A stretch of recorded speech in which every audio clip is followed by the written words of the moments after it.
हाय, hello, नमस्कार. कसे आहात सगळेजण? मजेत ना? मजेत असायला पाहिजे. मी प्रतीक्षा तुमचं छोट्याशा मिनी व्लॉगमध्ये खूप खूप स्वागत करते. तर उद्या इडली सांबारचा बेत होता. मग इडली सांबार म्हटलं की त्याची आदल्या दिवशीच तयारी करावी लागते. मग त्याच पद्धतीमध्ये मी इथे तांदूळ आणि डाळ मिक्समध्ये बारीक केलेलं आहे. तुम्ही सगळेजण म्हणताल की एवढे तांदूळ आणि डाळ कशासाठी?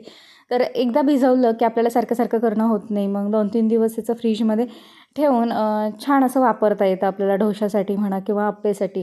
मग त्यासाठीच मी तर जास्त प्रमाणात भिजायला घातले आहे. तर पोहेही इथे भिजून घेतले होते. मग ते सगळं बारीक करून घ्यावं म्हटलं. मग 5:30 वाजता चहा वगैरे झाल्यानंतर इथे मी सगळं बारीक करून घेत आहे.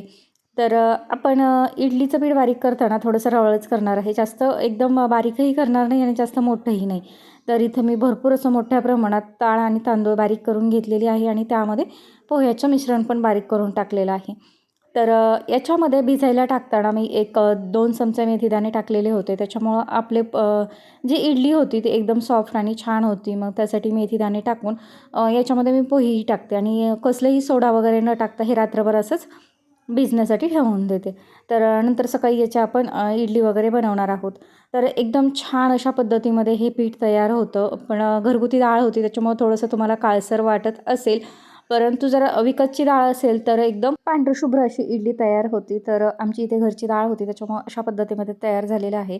चला, असेच नवनवीन व्हिडिओ पाहण्यासाठी चॅनलला लाईक आणि सबस्क्राईब करायला विसरू नका.